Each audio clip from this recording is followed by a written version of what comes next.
papalapit kay Sam. Pero ano yung nasa loob ng imbakan? Sino o ano ang gumagawa ng ingay?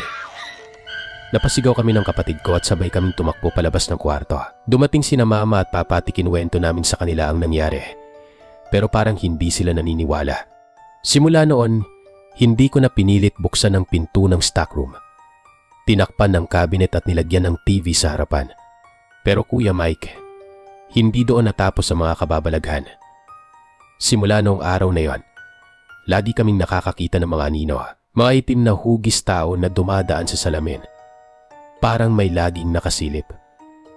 Minsan sa kalagitnaan ng gabi, nagigising ako na parang may malamig na hangin at sa may stockroom, naririnig ko ang mga pabulong na boses at mga kaluskos. At sa bawat pagkakataon, palaging may tanong sa isip ko, ano nga bang lihim ang nasa loob ng imbakan? Sino o ano ang nakatira doon?